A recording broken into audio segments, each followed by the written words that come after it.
Hello, everyone. Welcome to the JALT International Conference of 2020.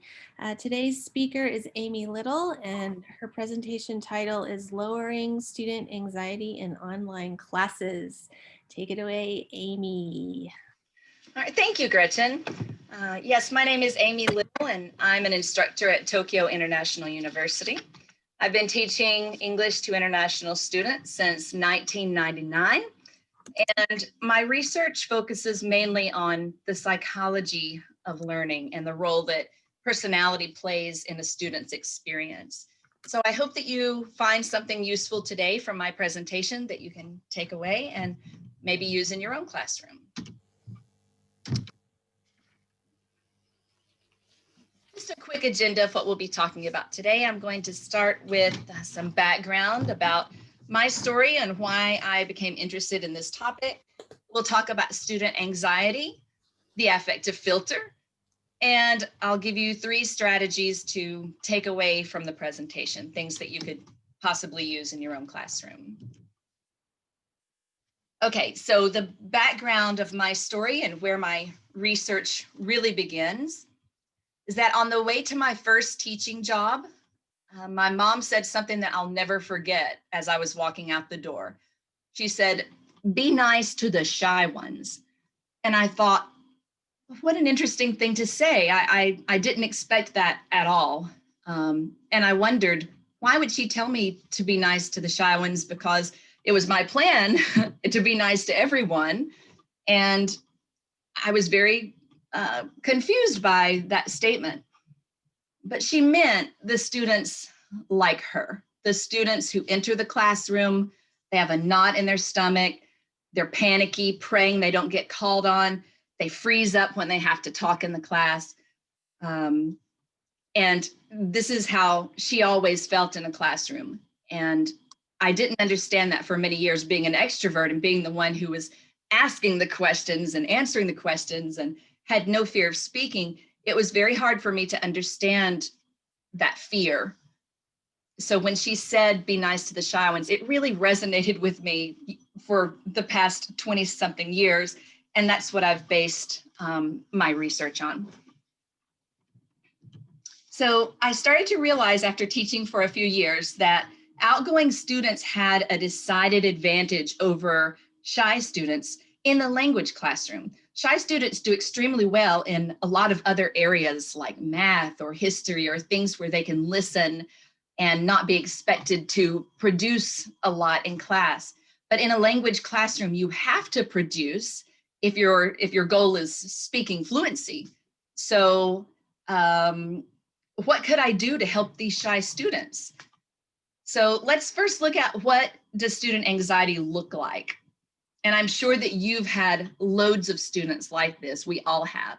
They're nervous, they lack self-confidence, maybe they're self-conscious and they don't want people to notice them or pay attention to them or to be the center of attention, certainly if they're called on.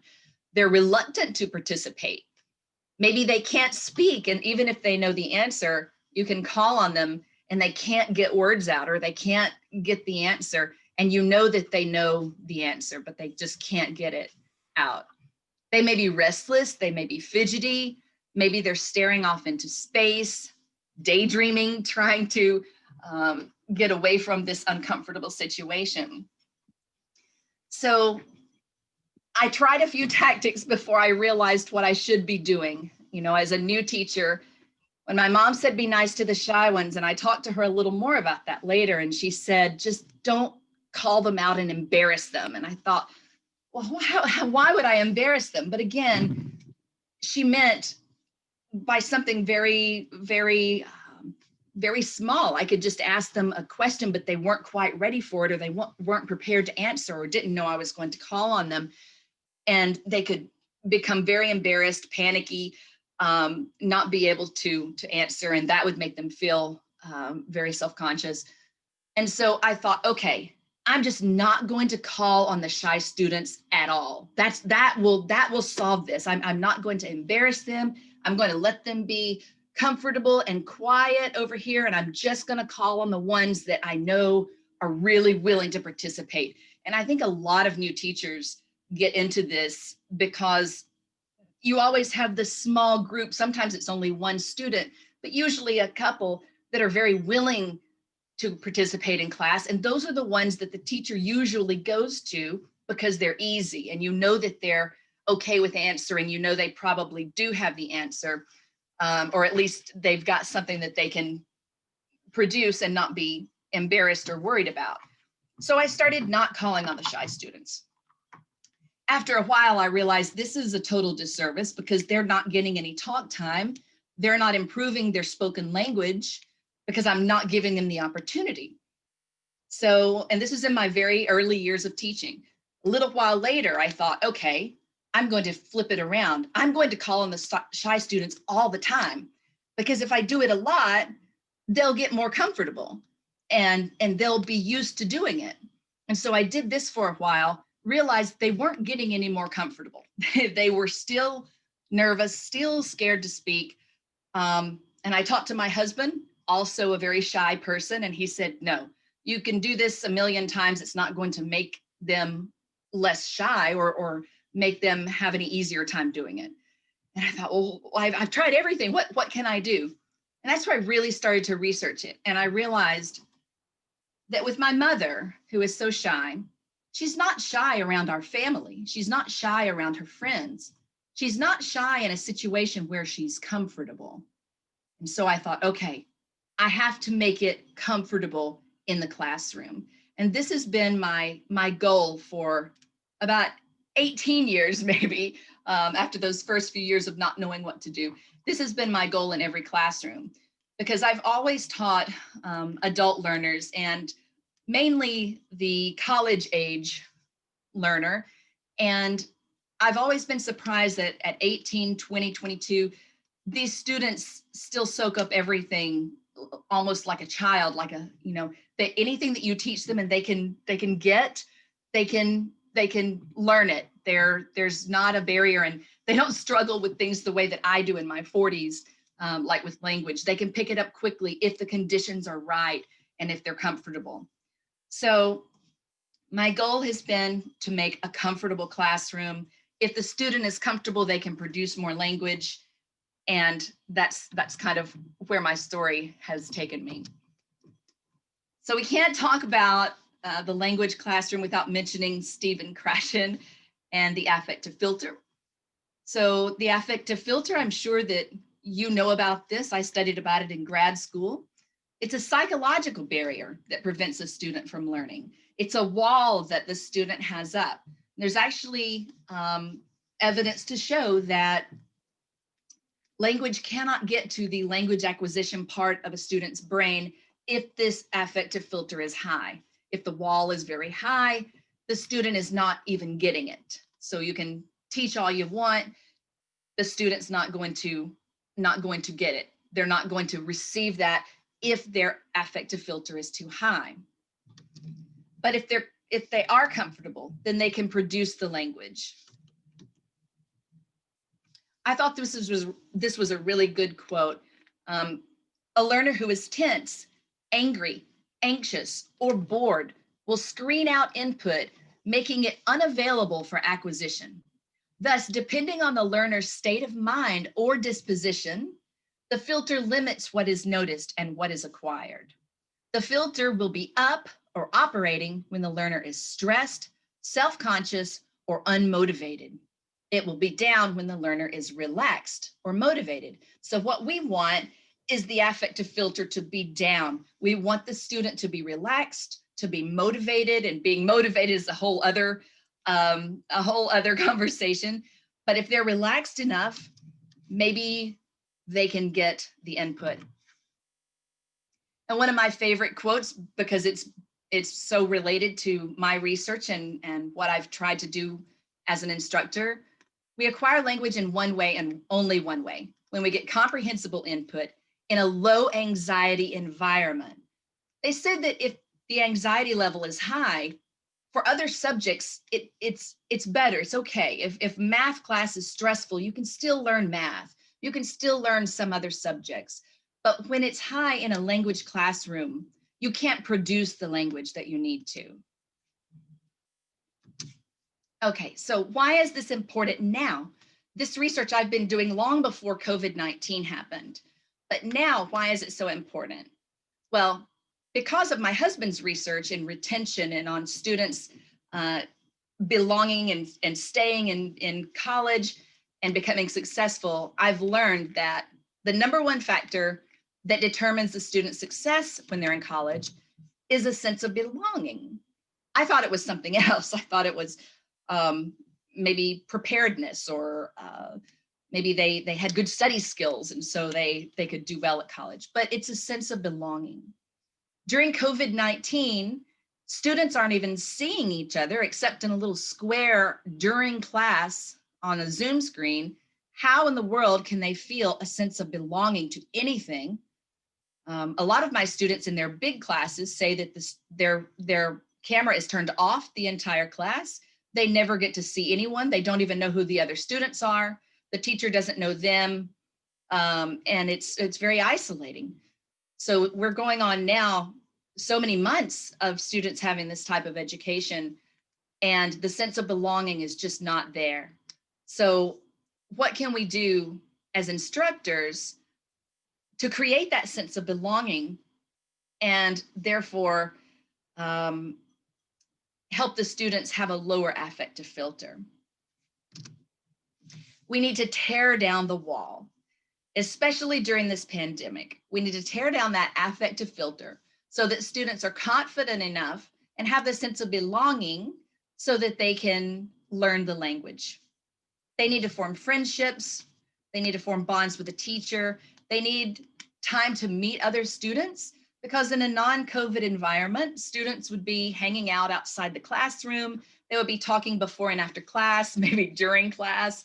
They would get to know the teacher, bond with the teacher, but those things are just not happening right now. So what we need to do as instructors is create an intimate, relaxed, emotionally safe environment for all of the students, where every single student feels welcomed, every single student feels supported, they feel a sense of belonging. So let's look at ways to lower student anxiety. Most of these are things that you probably already do, but let's look first at traditional classrooms. First, set clear expectations. That definitely lowers student anxiety if they know what to expect. They know what's coming up, or there's a routine. And they know that, for example, every Tuesday we're going to have a quiz. You have clear expectations laid out in the syllabus and for the classroom. Also, bonding activities to create trust among the students and with the teacher. These are very important, especially in the language classroom. Something else that lowers student anxiety is an easy win activity or a quiz at the start of the semester to boost confidence for students. Starting with a really, really hard test that everyone's going to fail is going to create more anxiety. Some teachers think, oh, I'm gonna show them it's gonna be tough at the beginning, but that's just going to cause their anxiety level to go up. So you can do like a syllabus quiz or something easy at the beginning where their anxiety is lowered because they've been successful. They're more confident. Of course, a gradual movement from low risk to high risk activities. It becomes more difficult. It becomes more challenging as you go throughout the semester. Teacher tales of their own language learning help in lowering student anxiety. I always throw in some funny stories of me trying to learn Japanese. For example, going to the restaurant and I wanted to order a black sesame sundae, but instead I ordered a black trash sundae because gomi and goma sound almost the same to me. So I try to include those tales so that they understand that this is tough for everyone. Everyone has struggles and does crazy things when they're learning a language. And of course, humor. Okay, but online classrooms, let's look at the difference between what we need to do to lower anxiety. Clear expectations, bonding activities, easy win. Are you sensing a pattern here? They're exactly the same. The things that we need to do to lower student anxiety in an online class are exactly the same as what we need to do in a traditional classroom. And all of these are fine, and they can all be they can all be executed fairly easily, except for one. The bonding activities. How do we do that when we're staring at each other on a screen? Students are not physically in the same place. They may be spread out around the country even. They can't see each other. What are we going to do to create trust?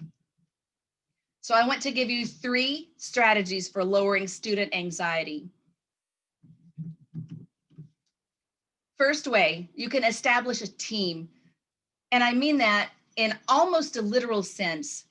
You choose a team name, and this, because the students feel like they're part of something, that there's the sense of belonging. So they have that down. And if they're comfortable with the people in the team and they feel supported, they feel encouraged, then they're going to let that anxiety go down. They're going to let that affective filter down to where language learning can happen easily. So the first thing I do in my class is we choose a team name. And this is something that I send them in breakout rooms, and they have a few minutes to come up with a team name. Then we put the team names together. There are 3 or 4, and we vote as a class. And it's always something really silly. Last semester, my class was called Quarantine. And I thought that was really, really clever, Quarantine, because it was the first semester during COVID-19. This semester, I teach a class, it's academic composition, and we call it AC. And so the students came up with a crazy name, air conditioner, because air conditioner is AC. So now the students refer to themselves. They're like, well, this is John Smith from air conditioner class. And they think that it's funny, but it's a way for them to bond. Also, a lot of teachers I know already do this, have the students create a line group. I think usually the teacher is not a part of that. They could be, but they can get in touch with us by email or some other way. But if they create a line group, then they have a way to communicate with the class and not have to embarrass themselves by saying, hey, forgot the due date, forgot the assignment. They can just send out the message to the other students. The other thing they can do is be accountable. Every day in class, I don't take roll per se. I ask the students, who's not here? That way they know, wow, if I'm not here one day, the class is going to notice. Everyone's going to know that I'm gone. I didn't have that when I was in college. The teacher didn't know if I was there or not, and the students didn't either because I didn't know the students in the classroom. But if you're accountable, then that gives you a sense of belonging too. Another thing, and this is just kind of a fun thing, I had all the students create a music playlist together using Spotify. And if they come to class a little bit early, some days we have that music playing, we have their playlist playing in the background. And I thought that was just a simple thing to do at first. And then I realized, no, this is part of the bonding. This is them creating it together and having something that's theirs. These are a few pictures of my teams. So this is one of my teams. And you see that the students are relaxed. They're able to be silly. And if you're able to be silly, that means your affective filter has gone way down and you're able, you see every single student here is enjoying it. And so I felt a real sense of success with this particular group. It doesn't always go that well. There are some groups that are much harder to break down the wall, but this one was one that just bonded almost instantly. And I found out about halfway through the semester, last semester, I found out that these students were actually getting on Zoom themselves and meeting outside of class and having like sort of Zoom parties, just them. So I felt such a sense of accomplishment after that happened because they had bonded. It was exactly what I wanted. And this group has just done extremely well with their language learning, and they're just progressing by leaps and bounds. This is my group called Air Conditioner. This is my AC class. So these students are from all over the world. And you see that even there, you can probably tell there are a couple of shy ones, a couple of really, really shy ones in this class, but even they are willing to do the silly things and let that barrier come down. Okay, I have to go quickly for these last few, but another thing that I do is friend chat. And I came up with this idea of when students complained that there was no way to talk to anyone in their class, because when you're in class, you're not really talking to the other students unless you're in a breakout room doing an assignment, but they didn't have a time to talk to each other. So this is the slide that I used in class to promote this. I just called it friend chat, and class starts at 9:10. So I gave them 15 minutes before class, and I thought no college student is going to get up earlier than they need to come and do this. So when I first put it out there, I thought this is not going to go well. No one's going to show up. Almost every student showed up to this every single time. And what I do is when they come into class early, I greet them, say good morning, and I put them into the breakout room, and it's called friend chat. So they all go into that breakout room and they get to talk without me there, and they get to know each other, and they can complain about the teacher or there's too much homework, and they get to make friends with each other.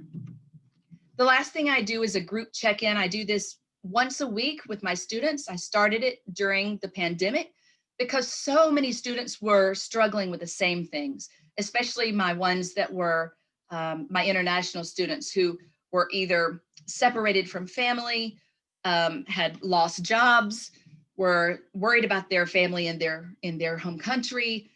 They were struggling with all the same things. And so I thought they need to talk about this. Maybe they can share their experiences. So I do something every week called Tuesday Group Check-In, where I encourage them to listen to each other and support each other and just be a friend to someone who may need to share something that they're struggling with.